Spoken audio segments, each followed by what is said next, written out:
Mario Dumont a la solution à tout.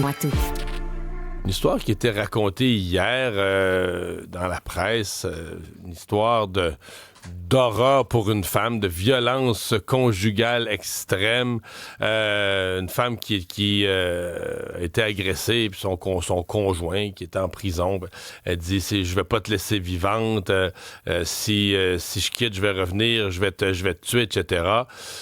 Et donc, oui, des réfugiés syriens. La femme, finalement, le type en question, coupable d'agression sexuelle, voie de fait, menace de mort, un Ontarien. Mais l'affaire a été traité au palais de justice de Joliette parce que c'est la région où ça s'est passé. Et la question que je me pose et la question que je veux poser ce matin, c'est comment le type reste au Canada? Comment on ne le retourne pas dans son pays qu'un dossier criminel comme ça? On en parle tout de suite avec Joël Étienne, avocat spécialisé en immigration. Bonjour. Oui, bonjour. Je pense pas être le seul, quand on lit toute l'histoire, on dit quelqu'un aussi violent, qui n'a pas commis une petite erreur de jugement, qui est devenu criminel, mais qui semble un adepte de la violence conjugale. On le regarde, c'est normal qu'il fasse toute sa prison dans nos prisons ici, au Canada? C'est le système, c'est la loi, mais c'est la loi pénale qui prime sur le système de l'immigration. C'est ça qu'il faut comprendre. C'est que c'est au niveau... Écoutez, il n'y a pas excusé monsieur, c'est un monstre ce qui s'est passé, c'est affreux et c'est horrible. Mais les autorités d'immigration, ce qu'il faut comprendre, c'est qu'ils n'ont pas de juridiction pour enlever et déporter ce monsieur avant que le système criminel fasse son travail. Et en termes de son travail, c'est les procureurs provinciaux, les gendarmes qui doivent assurer, si vous voulez, la détention préventive versus la libération sous caution. La personne est arrêtée, la personne devrait normalement, c'est pas une personne qui devrait être libérée sous caution, dans la mesure où cette personne-là, si elle est immigrante, elle n'a pas vraiment d'établissement ou des liens avec la communauté. Et dans la mesure où la personne devrait rester en prison, c'est ça, la personne va rester en prison, faire son procès, purger sa peine, et une fois que la peine est purgée, c'est à ce moment-là que les autorités peuvent déporter. Donc, c'est à la fin de sa peine, là, on pourra entreprendre une procédure pour le déporter. Donc, mais il existe deux exceptions. Il existe deux exceptions à la note. Le procureur de la Couronne peut faire des arrangements avec l'immigration et faire un sursis de la plainte criminelle, même avant procès, et la personne peut être déportée pour cette fin-là, et la plainte criminelle peut être annulée avec sursis, si vous voulez. Donc, c'est un pouvoir qui existe avec le procureur de la Couronne. Et aussi, le parole board, le système de libération conditionnelle, à la juridiction de aussi faire un sursis de la peine pour les fins de déportation.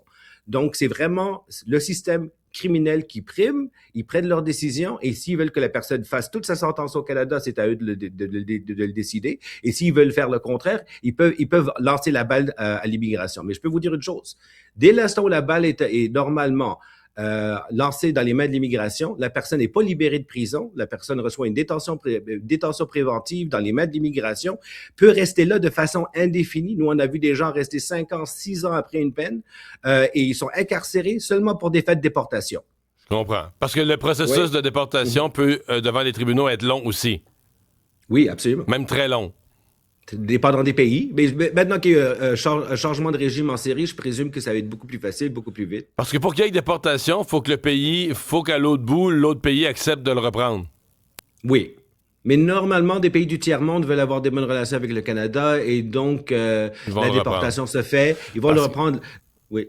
Ouais, non, j'allais dire, c'est parce que je me mets dans la peau du contribuable. Tu sais, tu lis ça, puis tu dis, OK, dans le fond, t'as quelqu'un, on l'accueille chez nous, prouve qu'il est un criminel, puis là, le couteau sur la gorge, puis une violence inouïe envers sa conjointe.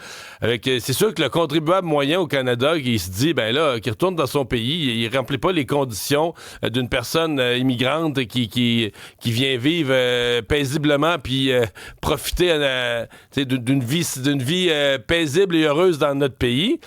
Mais là, c'est comme si les contribuables vont payer, parce que la détention, c'est pas gratuit, la détention coûte cher, les prisons coûtent cher, donc le Canada va tout payer ça, puis ensuite, on va le retourner. Écoutez, c'est ce qui est prévu.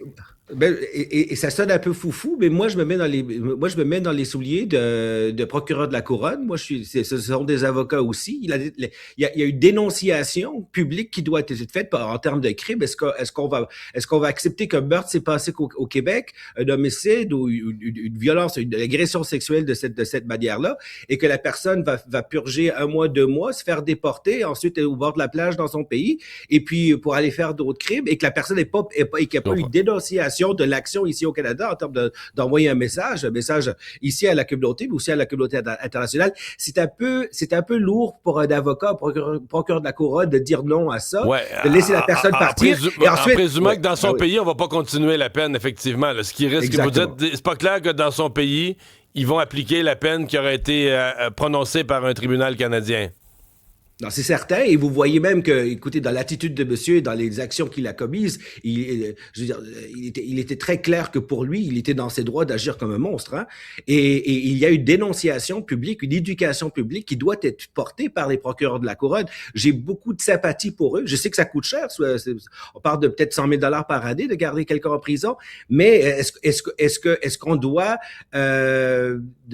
donner un billet de loterie à un criminel et de libérés d'une peine sérieuse en termes de leurs actions, des actions qui sont graves. Hein? Alors vous dites, étant pas certain que le pays où on le déporterait va appliquer la peine d'incarcération, la seule façon de punir le crime, de faire peur, c'est d'appliquer la pleine détention ici, malgré ce que ça nous coûte, puis de dire, à la fin de l'exercice, on entamera un processus de déportation si on considère qu'il ne mérite plus de vivre chez nous. C'est ça qui arrive.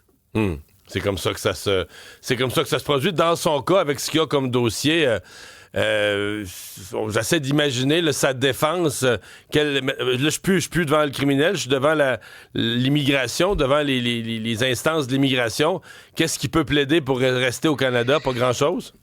Non, il n'y a pas grand-chose. Puis je peux vous dire aussi que le système d'immigration, en termes des juges d'immigration, les procureurs, les agents d'immigration qui font le même travail que le procureur de la couronne sont très, très, très sérieux par rapport à ce genre de dossier-là. Parfois, évidemment, comme je peux vous dire, dans des situations parfois où organiser une déportation pourrait prendre 2 ans, 3 ans, 4 ans, 5 ans, ces gens-là sont, même s'ils ont purgé leur peine pénale, sont en détention en immigration et ne peuvent pas sortir. Donc, à ce niveau-là, dès l'instant où la balle arrive dans les mains du système d'immigration, là, ils prennent ça au sérieux, mais c'est ce sursis entre les deux, là, qui cause problème.